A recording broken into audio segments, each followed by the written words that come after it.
और तहफ़्फ़ुज़ कुरान की बात हो रही है। आपसी सद्भाव भाईचारे की बात यहाँ देखने को मिला। मंच पे किस तरह का आपने संगम जो है पूरा बिखरा हुआ था, हिंदू, मुस्लिम, सिख, ईसाई सभी धर्मों के लोगों ने यहाँ शिरकत करी। क्या कहना चाहेंगे इस प्रोग्राम के ज़रिए आप? सब लोग, सब समाज के लोग इसीलिए आए हुए थे क्योंकि कुरान का जो संदेश है, कुरान का जो पैगाम है, वो पूरी इंसानियत के लिए है। कुरान की मोहब्बत में सब समाज, सभी बरादरी और धर्म, पूरा देश, समाज सब उनका एहतराम इकराम के लिए, पूरा कानून सब जो है कुरान मजीद की अज़मत के लिए कुर्बान है। तो इस निस्बत पर हमारे दरमियान जनाब फ़हीम मलिक साहब, जयप्रकाश जी, सुभाष जो हमारे गुज्जर जी, जफ़र भाई और हमारे मेहमान मौलाना काशिफ दौरी, वसीम भाई, हमारे भाई रशीद साहब यहाँ तोर खंबा से, नौशाद भाई, शफी दहलवी साहब और यहाँ हमारे बीच में प्रोफेसर अख्तर वासिफ साहब तशरीफ़ लाए, डॉक्टर सैयद फारूक साहब तशरीफ़ लाए और उनके अलावा विश्वानंद जी महाराज जी यहाँ मौजूद हैं, नवीन शर्मा जी हैं, सुशील खन्ना जी यहाँ हैं और दीगर हज़रात बहुत हकीम इमामुद्दीन ज़गाई साहब तशरीफ़ फरमा है, मतीन अमरोही साहब हैं, बहुत सारे उलमा इमाम आए। एक बात तो हमने उनका इस्तकबाल किया, कुरान की निस्बत में आए। दूसरी बात ये है कि आज का जो बहुत अहम जो एक तरह से जो कॉन्फ्रेंस का इनेकाद किया गया हमारे ऐसे हाफिज़ों के लिए जो हाफिज़ कुरान उनको कहते हैं, जो कुरान को हिफ्ज़ किए होते हैं, यानी ज़ुबानी याद रखते हैं।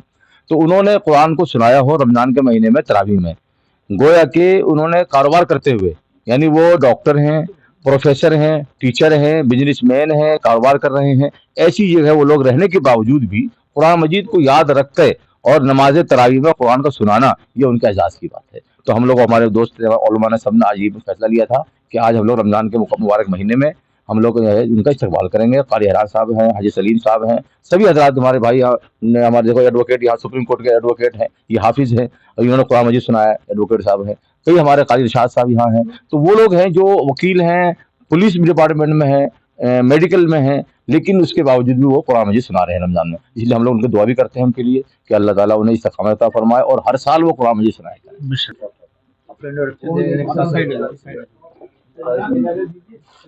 हाफिज़ मोहम्मद रिजवान एडवोकेट, पिछले 6 साल से मैं प्रैक्टिस में हूँ, इंडिपेंडेंट प्रैक्टिस के अंदर। और मैं अल्हम्दुलिल्लाह इस बार मैंने 20वीं महराब सुनाई है मैंने, और अपना जो ना 15 दिन के लिए मैं वक्त ले लेता हूँ मैं, और मैं फ़िक्र से अपने जो ना कुरान करीम को सुनाता हूँ तरावी के अंदर। और इंशाल्लाह इस बार 20वीं महराब सुनाई है मैंने, और इतनी मसरूफियत की वजह से हज़रत का पैगाम पहुँचा था। मौलाना मोहम्मद जावेद साहब का बहुत बहुत शुक्रगुज़ार हूँ कि इतनी खूबसूरत महफ़िल सजाई इन्होंने, कि भाई माशाल्लाह हमारा हौसला बढ़ा इसलिए कि अदरवाइज़ तो जो मैं जिस फील्ड में मैं पहुँचा हूँ, तो इस फील्ड में जो ना अभी तक जो पूरी दिल्ली के अंदर सिर्फ मैं ही हूँ हाफिज़, लेकिन उसके बाद में जो हौसला अफ़ज़ाई इन्होंने किया माशाल्लाह, उसके लिए मैं बहुत बेहद शुक्रगुज़ार हूँ। और मैंने कहा भी हज़रत से माज़रत के लिए कि मैं इंशाल्लाह वक्त से नहीं पहुँच पाऊँगा, थोड़ा सा लेट हो जाऊँगा, क्योंकि मेरी हेयरिंग थी एक मेरी। तो जी, मैं इसके लिए बहुत शुक्रगुज़ार हूँ। और मुबारकबाद हैं सभी जितने हुफ़ाज़ किराम हैं, जितने बिज़नेसमैन और डॉक्टर हुए, मास्टर और पुलिसमैन जितने भी हैं माशाल्लाह कुरान करीम को सुना रहे हैं। ये मोहब्बत है कुरान करीम की। जी शफी साहब, आज ये मौलाना जावेद साहब ने प्रोग्राम रखा है, किस तरह का मैसेज देने की कोशिश की है? मेरे लिए इस प्रोग्राम की अहमियत इसलिए है कि ये प्रोग्राम अज़मत कुरान कॉन्फ्रेंस के नाम से मुनक़िद किया गया।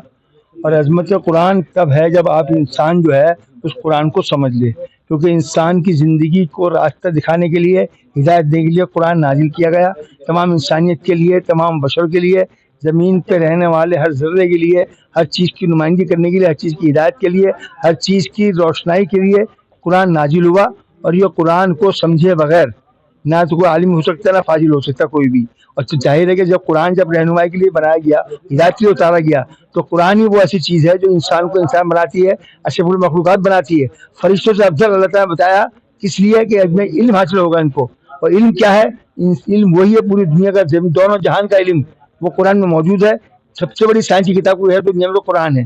साइंस ने तजुर्बा किया इसके ऊपर, रिसर्च की है साइंस ने, और न माना है कि कुरान में जो कुछ कहा गया सच कहा गया है। ज़मीन से लेके आसमान तक, ज़मीन से नीचे के लेके आसमान के ऊपर तक के मामले, तमाम चीज़ें उसमें जाहिर की गई हैं। और इंसान को कैसे रहना है, कैसे जीना है, कैसे ज़िंदगी गुजारनी है, वो ज़िंदगी गुजारने का पूरा ज़रिया, पूरा निज़ाम सिर्फ कुरान में मौजूद है।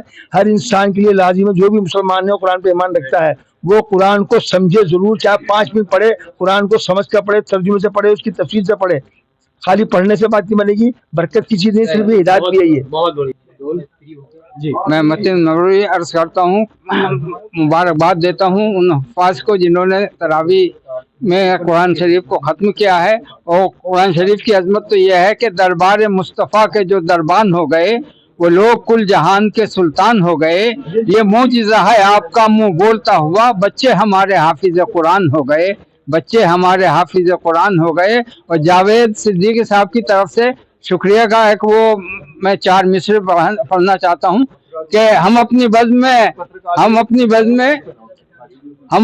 में अहले नजर को देखते हैं, वतन के मानवी लालो गोहर को देखते हैं, हम इनकी शक्ल में शम्सो कमर को देखते हैं। यह ऐसी शाम है जिसमें सहर को देखते हैं, यहाँ घर में हमारे खुदा की कुदरत है, कभी हम इनको कभी अपने घर को देखते हैं। सलीम साहब, आज तहफ़्फ़ुज़ कुरान को लेकर यहाँ मौलाना जावेद साहब ने प्रोग्राम रखा, किस तरह से आपने यहाँ शिरकत करी है, किस तरह से मैसेज देना चाहेंगे आप? देखिए, जैसे दिल्ली में अलग अलग जगह कलाम पाक को सुनाया जाता है, तो जो हमारे पेशे इमाम है वो सुनाते हैं, लेकिन जो लोग मसरूफ़ रहते हैं, काम में रहते हुए उसके बाद कलाम पाक को सुनाते हैं, तो उनका सम्मान करने का मौलाना जावेद साहब ने ये काम करा। ये बहुत बड़ा काम है, ये अपने आप में तारीफ़ काबिल है। और यहाँ हमारे बीच में स्वामी जी मौजूद हैं, सुभाष जी मौजूद हैं और डी.एस. बिंद्रा जी मौजूद हैं। इलाके के काफ़ी जिम्मेदार लोगों ने आके इसको प्रोग्राम को बहुत कामयाब बनाया। हम मौलाना जावेद साहब को, उनकी पूरी टीम को मुबारकबाद पेश करते हैं। ये बहुत अच्छा प्रोग्राम का भाईचारे का पैगाम है और एक पाक महीना चल रहा है, तो इसमें एक हिंदू मुस्लिम का भाईचारे का पैगाम दिया मौलाना जावेद साहब ने। और बहुत अच्छा इसमें भाईचारे का वो है, जब भी हमें बुलाते हैं हम आते हैं, कोई ऐसा मामला नहीं है। और हम आज भी एक हैं और आगे भी एक रहेंगे। स्वामी जी, आज आपने यहाँ शिरकत करी है, पहले अपना परिचय दिया। मैं स्वामी विश्वानंद, अल्लाह ताला ने मुझे सारी कायनात की हिफाजत करने के लिए मदर ऑफ द वर्ल्ड, विश्व की माँ की जवाबदारी दिया है। तो आज यहाँ वो जवाबदारी निभाने के लिए हमारे परम मित्र मौलाना जावेद सिद्दीकी साहब ने हमको यहाँ निमंत्रित किया था।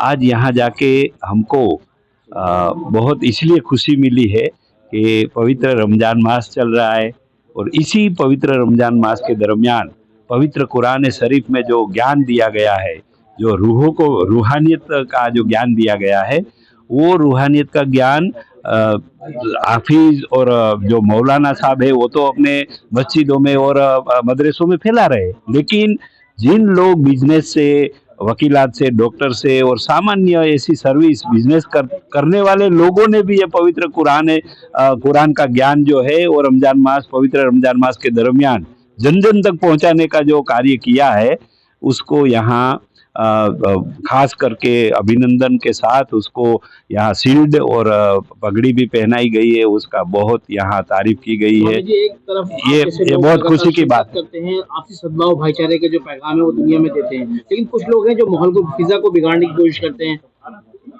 नेगी जैसे लोग हैं जो एमएलए हैं दिल्ली के, इस तरह के जो लोग हैं वो माहौल बिगाड़ रहे हैं, तो क्या कहना चाहेंगे ऐसे लोगों के बारे में? ऐसे लोगों के पास हमको पहुंचना चाहिए, अच्छे लोगों को हम पहुंच रहे हैं, वैसे लोगों की आंखें खोल रहे हैं कि तुम्हारे स्वार्थ के लिए, कुर्सी टिकाने के लिए हम दिलों को तोड़ने का काम मत करो। ये कोई मजहब नहीं सिखाता है और आप जिस मजहब से है वो मजहब भी नहीं सिखाता है, तो आप ऐसे स्वार्थ की हरकत मत करो। अगर ऐसी स्वार्थ की हरकत करोगे तो हमारे जैसे आध्यात्मिक रूहानियत वाले लोग एकजुट होके तुमको जवाब देंगे और आपको कुर्सी से भी हटा देंगे, क्योंकि ये देश सब धर्म वालों का है। प्यार मोहब्बत का पैगाम देने के लिए ये देश बनाया गया है। जगत का मालिक की अल्लाह ताला की ओर से ये खुशबूदार गुलदस्ता है। ये गुलदस्ते को उजाड़ने का काम करने का कोई पॉलिटिशियन और कोई सत्ता में जो है उसको कोई अधिकार नहीं है। अगर ऐसी हरकतें वो लोग करेंगे तो हम आध्यात्मिक लोग, रूहानियत के लोग, हम उसको पाठ पढ़ाएंगे, उसको मिलेंगे और उसकी शान ठिकाने के लाएंगे और उसको सच्चा रास्ता दिखाएंगे। वो हमारी फर्ज में आता है। सब धर्म वाले, धर्म गुरु मिलके ये करेंगे।